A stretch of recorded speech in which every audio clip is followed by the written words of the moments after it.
Hello and welcome to this Diversity in Wholesale training session on LGBTQ+. And I'm a HR and employment law consultant with Neathouse Partners. I'm delighted to be joining you to deliver this webinar, which is our fifth and final session. Experts in HR and employment law, but also health and safety, software to help you time, certified training modules, and commercial legal support. So this is our agenda for today. We will be discussing the Equality Act, supportive policies that promote LGBTQ+ inclusion, celebrating diversity through company-wide initiatives. So let's make a start with our definition.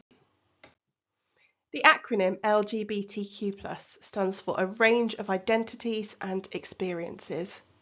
Lesbian refers to women who are attracted to women, while gay typically refers to men who are attracted to men. Bisexual people are attracted to more than one gender, and transgender individuals have a gender identity that differs from the sex they were assigned at birth. Queer is often used as an umbrella term for diverse sexual orientations and gender identities, while questioning applies to those still exploring their identity. The plus sign signifies inclusivity, covering additional identities such as asexual, intersex, and non-binary individuals. It's important to distinguish between gender identity and sexual orientation. Gender identity is about how a person perceives themselves, such as identifying as a man, woman, or non-binary. In contrast, sexual orientation is about who they are attracted to. For example, a transgender woman may identify as straight, lesbian, or bisexual, depending on her attractions. Gender and sexuality are separate, though they're often confused. Understanding the difference helps avoid assumptions and supports greater inclusivity. LGBTQ+ identities exist on a spectrum, both in terms of gender and sexuality. Gender identity ranges from the binary of male and female to non-binary identities like gender fluid or gender queer. Similarly, sexual orientation isn't limited to being straight, gay, or bisexual. There are identities like pansexual, which describes attraction regardless of gender, and asexual, which means little to no sexual attraction. We must also consider intersectionality, the way LGBTQ+ identities intersect with other factors like race, religion, or disability. These intersections shape individuals' experiences in unique ways, highlighting the importance of an inclusive approach. Let's have a recap of the Equality Act. So what is the Equality Act? The Equality Act 2010 is a key piece of employment legislation which legally protects people from discrimination in the workplace and in wider society. It sets out the different ways in which it is unlawful to treat somebody. It includes 9 protected characteristics, as well as 4 different types of discrimination.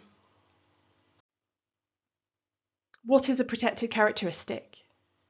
A protected characteristic refers to personal attributes or qualities that are safeguarded by the Equality Act. These characteristics are typically identified and protected under legislation to ensure that individuals are not discriminated against based on these attributes. Discrimination based on any of these characteristics is illegal and may result in an employment tribunal claim. These are the 9 protected characteristics currently included in the Act. Today we will be looking at sexual orientation as well as gender reassignment. Gender reassignment refers to the process by which a person changes their gender.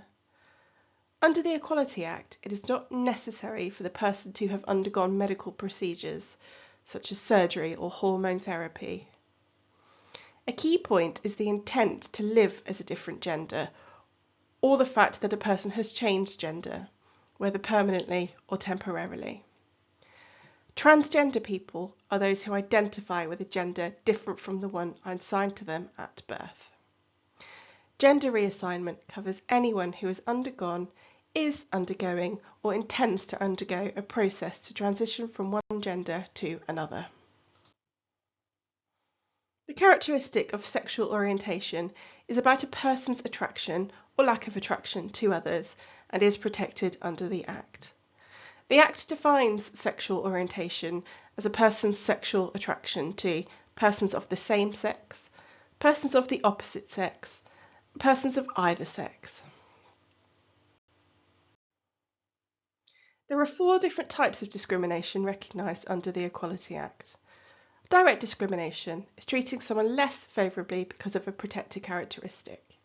Indirect discrimination is applying a practice, policy, or criterion that disadvantages people with a particular protected characteristic, unless it can be objectively justified.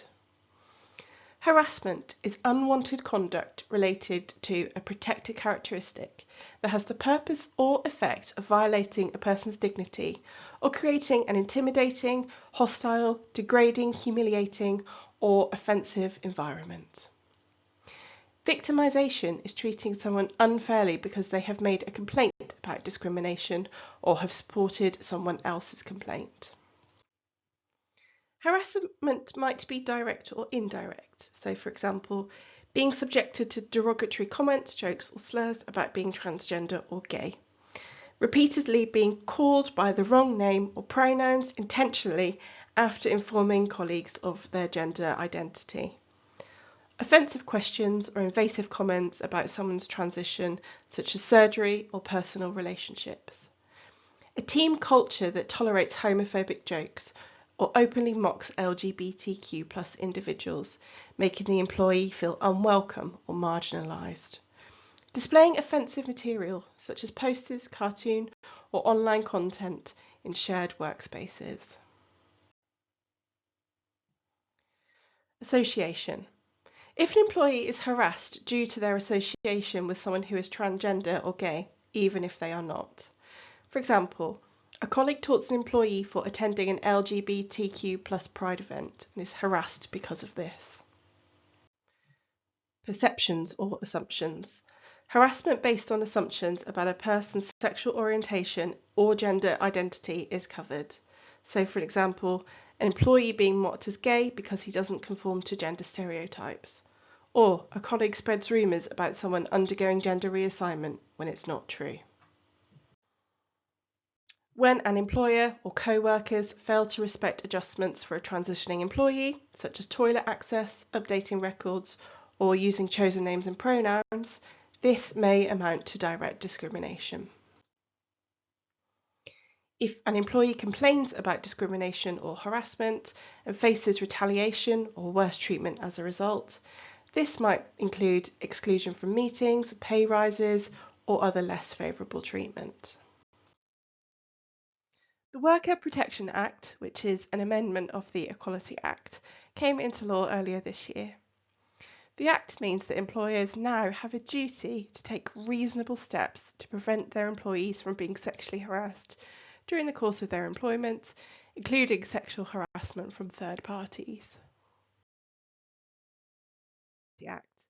We're looking at sexual harassment rather than harassment based on one of the 9 protected characteristics.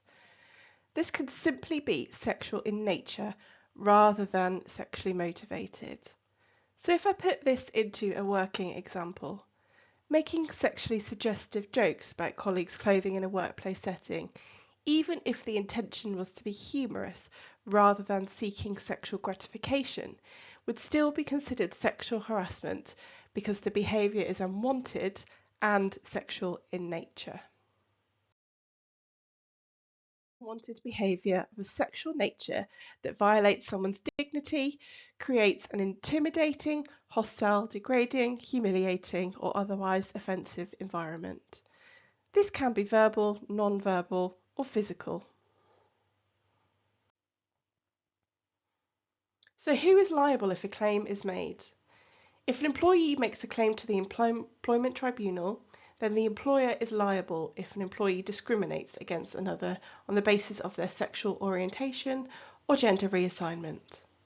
While most employment tribunal cases are brought against the employer, there is scope for a claim to be made against an individual. Sexual harassment claim. The last act of harassment must have taken place within 3 months of making the claim.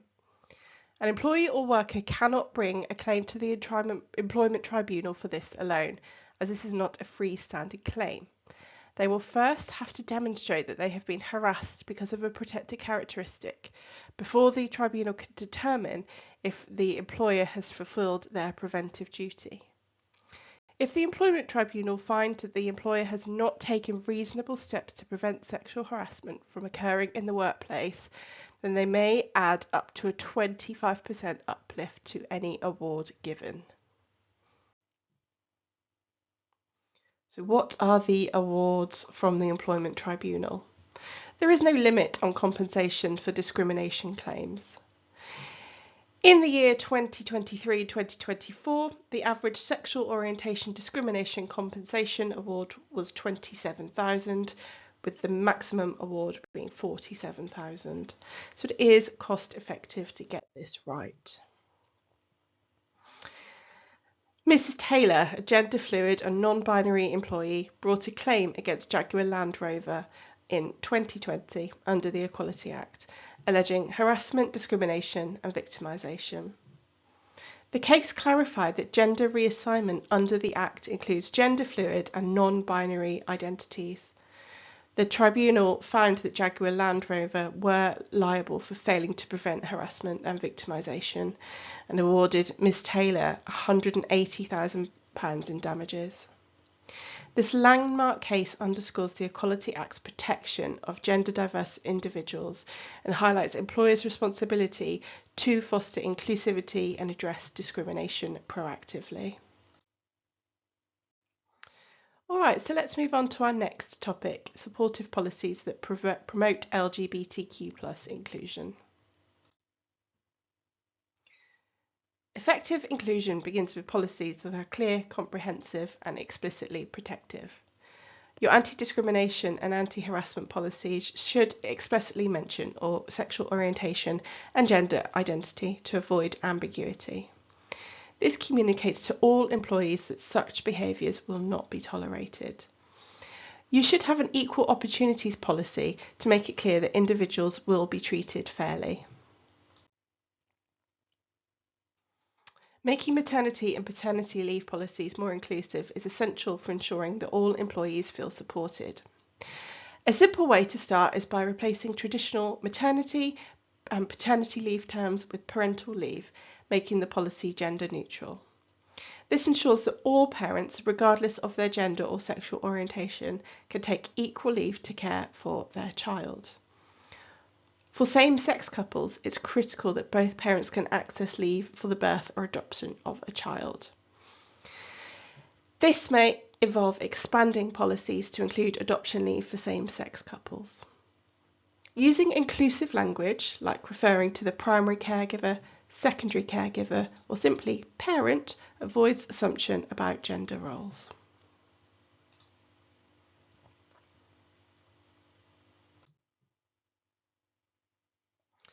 Flexibility is key, as different families have different needs. Parental leave should be available to all employees, not just biological parents, so employees in surrogacy or fostering situations can also benefit from leave. By updating these policies, you send a clear message that your organisation values diverse family structures and supports all employees equally. Equal benefits, such as extending health insurance to same-sex partners, are another essential element of inclusion. Flexible working arrangements can also accommodate the diverse family needs of LGBTQ+ families. By ensuring that your benefits reflect the reality of today's diverse workforce, you can foster trust and loyalty among your team. A transitioning at work policy demonstrates your commitment to creating a safe and supportive environment for transgender employees. Key elements include respecting employees' chosen names and pronouns. This is a small but vital part of affirming their identity. Managers need clear guidance on how to handle sensitive conversations and foster understanding within teams. Privacy protections are crucial. Employees must feel confident that their personal information will be safeguarded. Flexible adjustments, such as leave for medical appointments, ensure that transitioning employees are supported both personally and professionally. An inclusive dress code policy is another example of how companies can support LGBTQ+ employees. A gender-neutral dress code allows employees to dress in a way that aligns with their personal identity, rather than forcing them into gender-specific clothing. Update dress codes to be gender-neutral so employees can wear what makes them feel comfortable, regardless of gender identity. This can make a huge difference for non-binary and gender-fluid employees, allowing them to express themselves authentically without the fear of being judged. The result is an increase in employee comfort and confidence, contributing to a positive and inclusive company culture. Let's move on to our next topic, which is celebrating diversity through company-wide initiatives. Pronouns are words we use in place of names, such as he, she, or they. Using someone's correct pronouns is a basic way of showing respect for their gender identity. For example, she, her, hers is typically used for someone who identifies as female, and he, him, his for someone who identifies as male. However, many people prefer the gender-neutral they, them, theirs, especially those who don't identify strictly as male or female. It's also important to note that some individuals use less common pronouns, such as sie, here, or sie, them. These can be important for non-binary or gender-fluid individuals. Using someone's correct pronouns helps foster an inclusive and respectful workplace.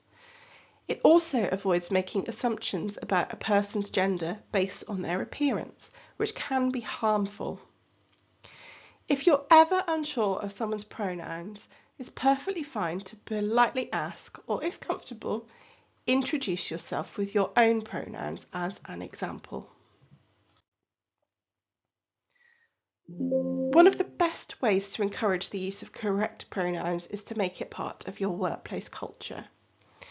You could start by introducing your own pronouns in meetings or email signatures. For instance, when meeting someone new, you can say, "Hi, my name is name, and my pronouns are pronouns. What are your pronouns?" Encouraging the use of pronouns on Zoom profiles, email signatures, and in meetings helps make everyone feel comfortable. If you're ever unsure of someone's pronouns, simply ask politely. If you make a mistake, don't over-apologize, but acknowledge it, correct yourself, and move on. Repeatedly asking someone to correct you can make them feel uncomfortable or disrespected. It's about creating a supportive space where everyone's identity is acknowledged and respected. Pride Month provides a perfect opportunity to celebrate LGBTQ+ identities and raise awareness about the issues that they face. Companies can host events such as guest speakers, panel discussions, and social gatherings, creating a space for employees to come together and celebrate diversity. You could celebrate Pride Month with educational campaigns that share important information about LGBTQ+ history and current rights and issues. In addition, some companies choose to support LGBTQ+ causes through charitable donations or partnerships with LGBTQ+ organisations. These initiatives not only help educate employees, but also demonstrate the company's visible support for the LGBTQ+ community. One powerful example of a supportive policy is offering paid time off for employees who attend Pride events. This could include marches, parades, or LGBTQ+ community activities during Pride Month or other key events. This policy goes beyond just financial support. It sends a message that the company does not only respect but actively supports LGBTQ plus visibility and pride. In addition to paid leave, the company could also sponsor local pride events and encourage staff to get involved as volunteers. The impact is significant. Higher employee morale, increased engagement, and a strong culture of inclusion where employees feel valued and recognised. Diversity and inclusion training is vital for ensuring that all employees understand and respect the diversity of their colleagues.